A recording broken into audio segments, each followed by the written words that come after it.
በሀገራችን ካሉ ጥቂት ዓለም አቀፍ ባለሀብቶች መካከል ስሙ ይጠቀሳል።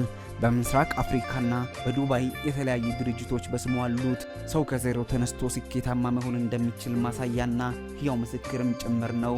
ህልሙን በውስጡ አምቆ ይዞ ያን ለማሳካት ብዙ ሩቅ መንገድ የተጓዘ ሰው ነው። በሕይወቴ ተስፋ መቁረጥን አላውቅም። ለሞት በሚያዳርግ መንገድ ላይ የርኩም የሚታየኝ መኖር ነው ባዩ ላመነበት ቆራጥ ትጉ ወጣት እንደሱ የለም። በስኬቱም በውድቀቱም የማይለዋወጥ ትሕትና አለው። ሀብታም አይል ድሃ፣ ሁሉንም በአንድ አይን የሚያይ ሰው አክባሪ ጨዋ ሰው። ለመጽሐፍ ቅዱስ ያለው አረዳድና እውቀት የሚደነቅ ነው።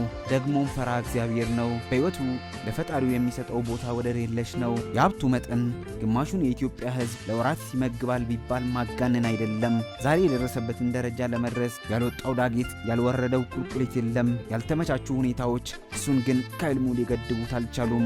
መብራት በሌለበት ሰፈር ቢያድግም ዛሬ ላይ በቤቱ የሚያበሩ እነዛ ቅንጡ አምፖሎች የአንድን ሰው ሕይወት የሚቀይር ዋጋ ያወጣሉ። የ2 ሰዓት መንገድ በእግሩ ተጉዞ ቢማርም ዛሬ ግን የሚንቀሳቀሰው በቅንጡ መኪናዎችና በግል ጀቱ ነው። ያኔ አንድ እንኳን የረዳ ሰው ባይኖርም ዛሬ ግን እሱ የራሱን የእርዳታ ድርጅት ከፍቶ በሺዎች የሚቆጠሩ ሰዎችን የሚረዳው ከ10 ቤተሰቦቹ ጋር በአንድ ደሳሳ ጎጆ ቢያድግም ዛሬ ግን በዱባይና በአዲስ አበባ ማልቲ ሚሊዮነር ፍሬው ቱፋ የዛሬው ባለ ታሪካችን ነው። ምናልባትም ለዚህ ቻናል አዲስ ከሆናችሁ ሳብስክራይብ በማድረግ ቤተሰብ ይሁኑ። እንዲሁም ቪዲዮን ስትጀምሩ ላይክ አድርጋችሁ መጀመራችሁን እንዳትረሱ። ሀሳብ አስተያየታችሁን በኮሜንት መስጫ ሳጥን ላይ ያስፍሩልን። ፍሬው ቱፋ ተወልዶ ያደገው በለምለሚቷ ደቡብ ጎፋ ሎጤ በምትባል በትንሽ መንደር ነው። በሎጤ መንደር መብራት የሚባል ነገር አይታሰብም። ሰው የሚጠቀመው ኩራዝ ብቻ ነው። ፍሬው በሚማርበት ጊዜ ከሎጤ መንደር ትምህርት ቤት ለማግኘት በትንሹ የ2 ሰዓት መንገድ የእግር ጉዞን ይጠይቅ ነበር። ፍሬው የተወለደበት አካባቢና አሁን ያለበት ደረጃ ፍጹም ተቃራኒ ናቸው። እሱ ግን እንዲህ ሲል ያስታርቃል። የተወለድክበት የኖርክበትና ያደግክበት መንደር ያንተን ሊገድብ አይችልም። ቀርመሰ መውጣት ትችላለህ። በልጅነቴ ትምህርት ቤት ለመድረስ የ2 ሰዓት መንገድ በእግር እጓዛለሁ። ሌሊት 10 ሰዓት ተነስቼ ለከብቶች ሳር አጭዳለሁ። ከዛም በኋላ ነው የ2 ሰዓት የትምህርት ቤት ጉዞ የሚጀመረው። ከክላስ መልስም ወደ እርሻ አቀናለሁ። የቤታችን 10 ነን፣ ያለን ግን 2 ኩራዝ ብቻ ነው።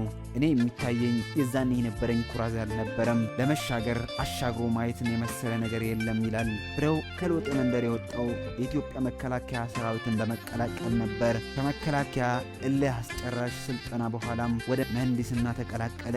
በመከላከያ ምህንድስና ውስጥ ብዙ ውጣ ውረዶችን አሳልፌያለሁ ይላል። በኋላም በዩናይትድ ኔሽን ድጋፍ ለአፍሪካ ሀገራት በተሰጠን እድል ሰብአዊ ፈንጅ አስወጋጅ ሆኖ እንደገባም ይናገራል። በዚህ ሙያም ወደ ተለያዩ ሀገራት እየሄድኩኝ እሰራለሁ። የሚከፈለኝ በሰዓት ነው። በእርግጥ ስራው ከባድ ቢሆንም ህይወትን የሚያሳጣ ዋጋ አስከፋይ ቢሆንም የመረጥኩት መንገድ ትክክል ነው ብዬ ስለማስብ ከመስራት ውጪ ሌላ አማራጭ አልነበረኝም። የሚከፈለኝ በሰዓት ነው። ክፍያውን በዶላር ጥሩ ገንዘብ አገኝ ነበር። ገንዘቡን አጠራቅሜ ቢዝነስ ጀምሬ ነው አሁን የደረስኩበትን ደረጃ ለመድረስ የቻልኩት። አስታውሳለሁ በመከላከያ ውስጥ ስሰራ በጣም የቅርብ አለቃዬ አንተ ደፋር ነህ አለኝ። እኔም መልሼ ለጀነራሉ እንዲህ ስል ደፋር የሆንኩበትን ምክንያት ነገርኩት። ልጅ እያለን እኔና እህቴ ሳር አጭደን ስንመለስ ቀበሮ ልነክሰን ይመጣል። እህቴን ትቼ ከሮጥኩኝ እሷን ይነክሳል። ቀበሮ ሲመጣ የሚከፈለውን ዋጋ እከፍላለሁ ብዬ አፉን ያስኩኝ። ለ3 ሰዓት ገደማ ታግዬ እህቴንም ራሴንም አዳንኩኝ። ያ አጋጣሚ በውስጤ አንድ ነገር ፈጠረብኝ፣ እችላለሁ ባይነትን። ዋጋ ቢያስከፍልም የሚያስከፍለኝን ዋጋ ከፍዬ አድርጋለሁ ያልኩትን ነገር አድርጋለሁ ይላል። በአሁኑ ሰዓት ፍሬው ቱፋ የሀገር አቀፍ ባለሀብት ብቻ አይደለም። በምስራቅ አፍሪካና በዱባይ ስመገናና ቢዝነሶች፣ አፓርትመንቶችና ድርጅቶች አሉ። ፍሬው ቱፋ